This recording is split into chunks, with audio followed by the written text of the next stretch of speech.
Sex, porn, love addiction is all about self-soothing to manage your emotions. It got set up back in the childhood development years. It's just not about sex, it's not about porn. It's all about the repeated use has set up the physiology to crave those dopamine, serotonin, oxytocin, self-manufactured drugs in the body. It's impacting women, men, children aged 10 to 75 across all the age ranges, the sexes, the cultures, the professions.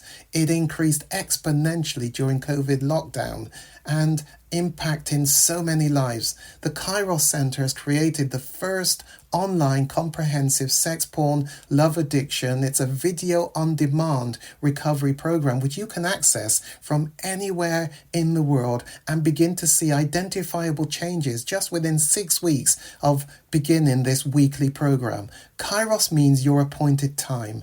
Isn't it your time to reclaim your life? Bring colour back to life without shame. Click the link below and begin your journey. You owe it to yourself and to others.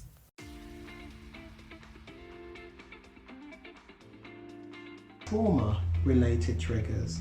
And these triggers connect to how external stresses and anxieties are managed.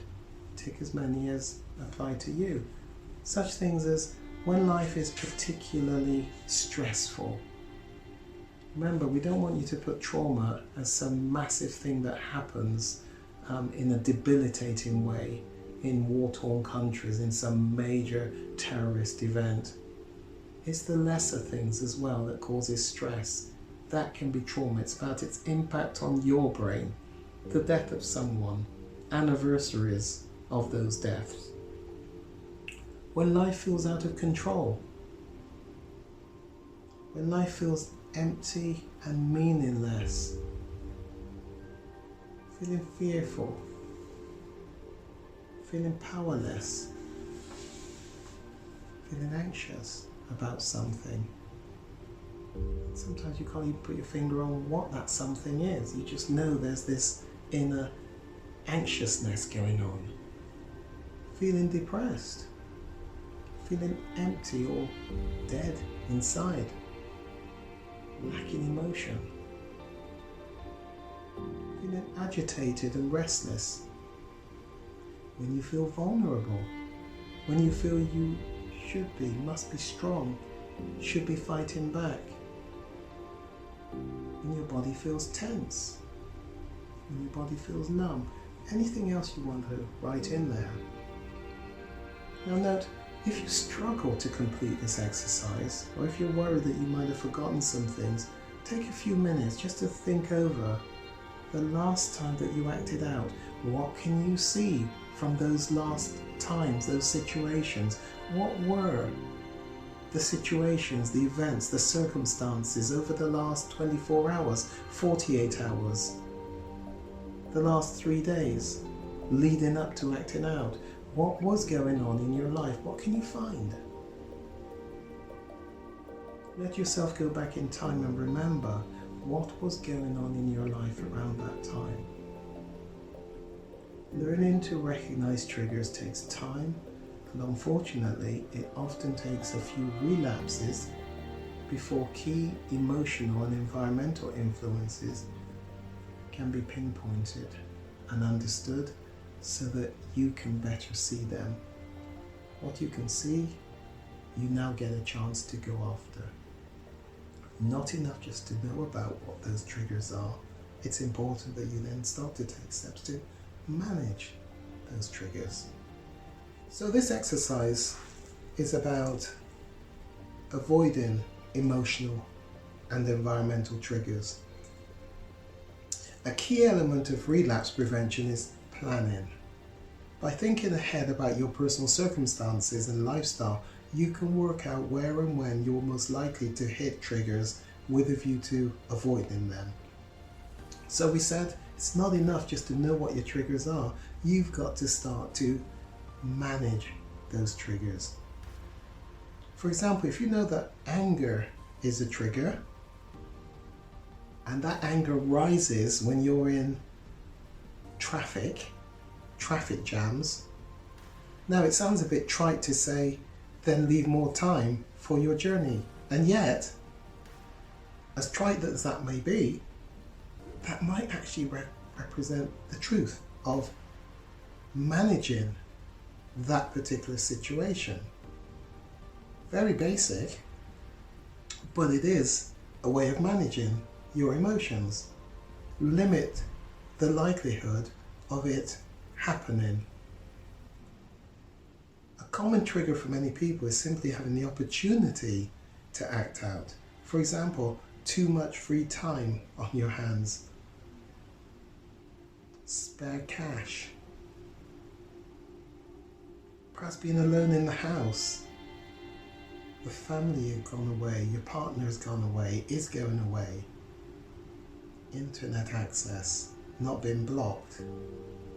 These are situations that you can look ahead and anticipate is going to give rise to a trigger.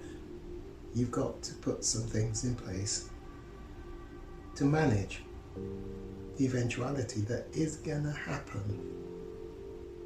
You've got to be proactive, risk manage the situation, not just note it. No, it's going to happen, but you'll be able to get through it. No, you've got to put some practical things in place to manage that situation.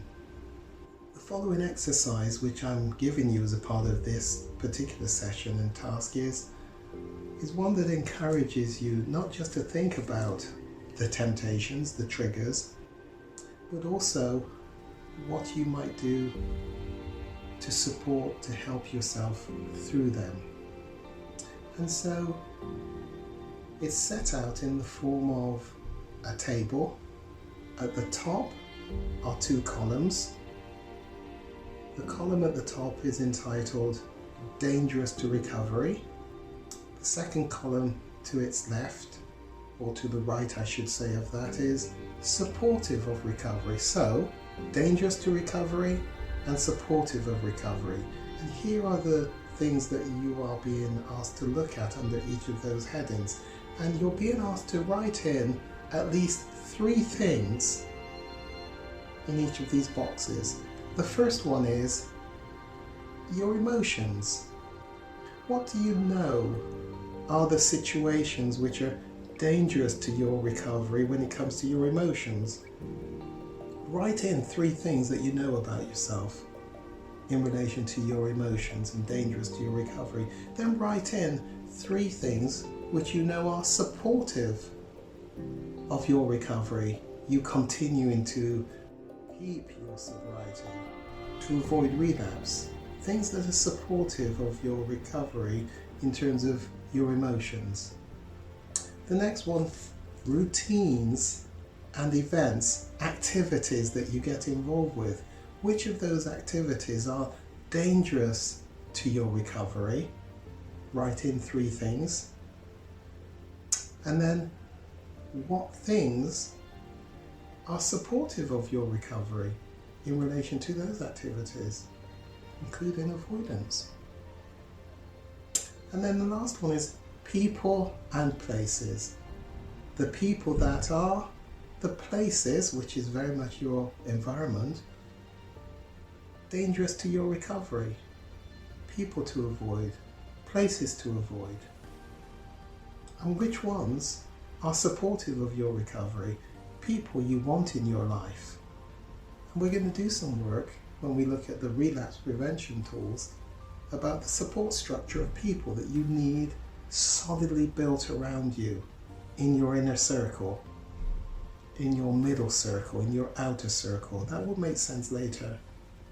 What are the things supportive of your recovery in terms of certain places? Thinking about staying in a hotel, and you know historically that has been a source of acting out.